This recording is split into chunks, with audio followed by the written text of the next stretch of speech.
Elodie Yung is the lead actress in The Cleaning Lady. I'm Matt Noble of Gold Derby, and I wanted to start off by asking you, Elodie, what is the messiest thing about this series? I don't know if there's one thing that's more messy than the other. It just feels like messy things happen every 20 minutes in her life.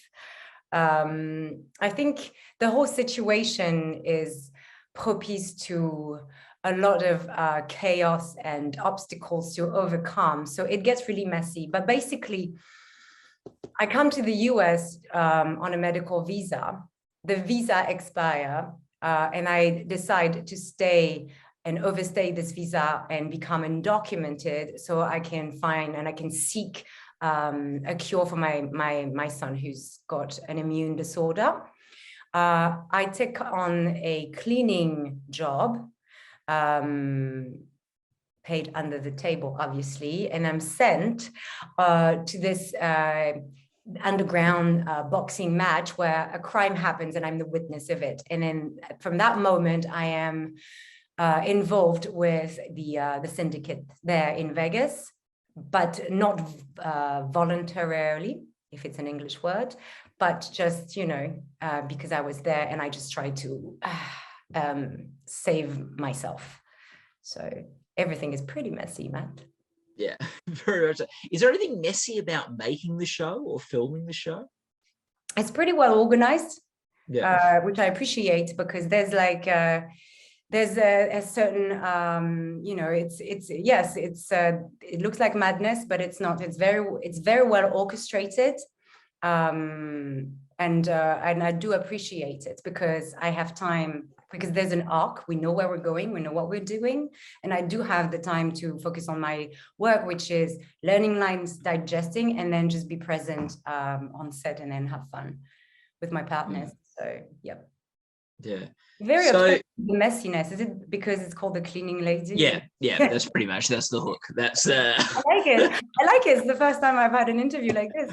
I love it. Very good. Now you play Thony, and she, as you've explained, gets caught up in a lot of stuff, and there's a lot of things sort of in a lot of ways outside of the character's control, whether that's the health of her son or people having guns to her head, literally and metaphorically. How do you play a character like that and find for her voice and agency and power in a character which is getting told what to do by a lot of people? Well, I think it's about keeping the focus on what's important for her. I don't say that at some point she might get lost in what is her purpose in season 2. I don't know what they're going to write, but for me, this arc was really, I'm coming. Like there's an urgency. If I don't find a bone marrow transplant, then my son dies. This is as simple as that. So as an actor, as a woman, as a parent, as a mom, then this was my sole focus, and therefore. I just felt that I was in constant motion, and I just had not to plan, but to react to things and situations that I've been thrown in, or things that people would tell me to do. And it was just a very reactive, part, with just keeping at the back of my mind that I need to find a way and find time and ways to find a cure for my son. What's the biggest challenge for you in playing this character? Keep up with the pace. I was scared of that at first. Every show has a rhythm. And my first reaction was to go to the showrunner the first 2 episodes, and because I do like to keep things real for me, because I like to approach things from more of a grounded point of view, and if I make it real, I feel like people would respond to it. So I was wondering how I could do my job in a world where so many things happen to her. So that was my first initial challenge, and then keeping up with the stamina. I need to keep up with this all along without losing my truth. So that was the challenge. But I enjoyed it. You know, it was very demanding, but it was good, because I did feel her pain and I did feel her resilience, and I knew that people have responded to this within the Vegas world and the crime thing, the glitters, you know. Yeah, so it's important. You keeping it real is really important. Was what did you find sort of easiest to tap into this character with? How do you relate to her the most? You know, I think my initial thing that I don't need to overthink is just the love of, you know, of a mom for a kid. I have a 3-year-old. This just so that came for free with me for the part. It's like, oh yeah, tick this box. You know, this love that before I became a mother, I didn't experience the depth of this love. So that is my first asset that I brought to the part, because I'm not faking any of that. I'm not fabricating, I'm not imagining any of that. That's for real. And then the second thing I think was this resilience that she has. And I had like a first interview once we've stopped doing the show. And I don't overthink things. I'm not very cerebral, as you can tell. Yeah. You have a sense of it. And so it was just like, I don't like to overthink things, but then when you ask me questions, it's a good way for me to, it's like therapy. Okay, let's think about it. And during this first interview, this lady, she was asking me about that. She would really, she was like, you're bringing your heritage. Is there anything you brought to the part? And it just hit me. Yes, this resilience that she's going through, it's my dad's. My dad's Cambodian. He's gone through genocide. He's lost everyone, you know? And I know this from so close.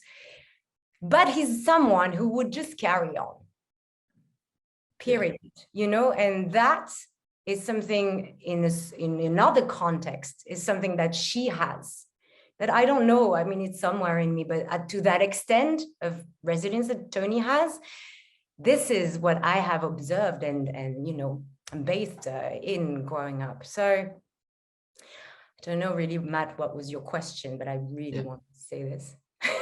How does that make you feel? Like, no, sorry, I got in my therapy mode for a second. Oh, yes. Yeah. Well, do you have tissues so I can cry?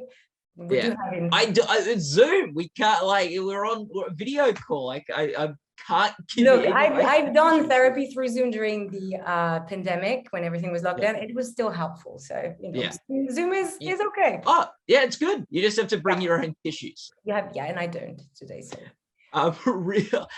Is there anything with this character that you find a challenge or tricky to tap into, or I find hard to understand about it? I think, you know, there's always parts that there's always like a moment where I have a script and I'm like, I don't understand. I wouldn't do that. And then the key a lot of time is that I don't want to look at my own humanity, my own flaws, for example.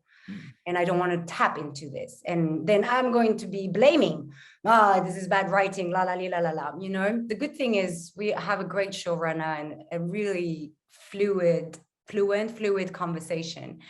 So we can talk about everything. So sometimes the difficulty would be in this. I've learned with time, because I've been practicing my acting for so long now, and I'm an old woman, you know, and I come with wisdom that if I feel this way, it's difficult, I don't understand, and I want to reject, then I have to sit down, look at it, and look at myself a bit closer.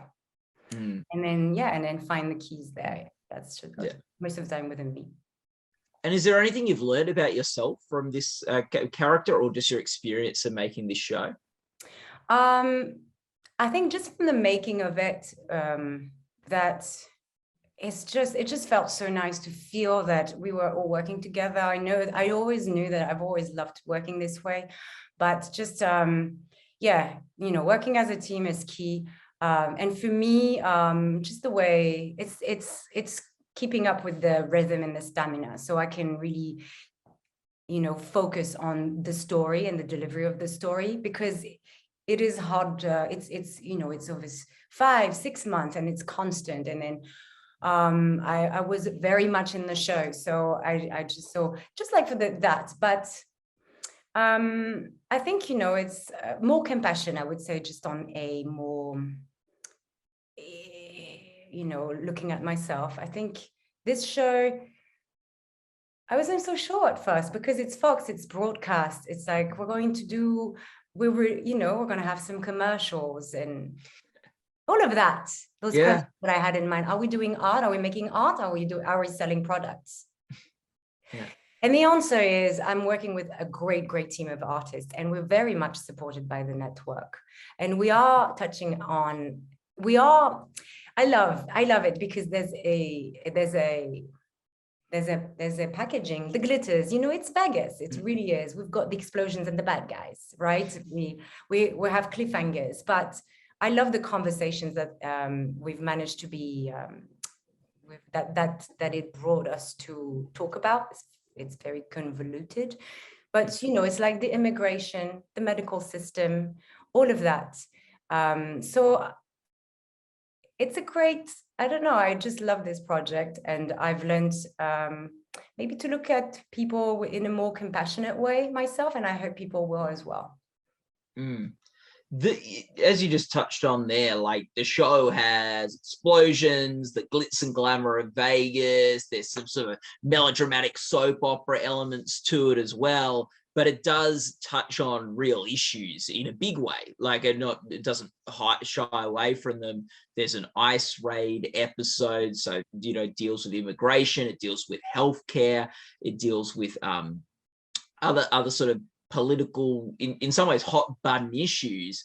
How do you feel like the show approaches those issues, and especially in the context of a network show that also has a lot of just drama and crime and fun stuff?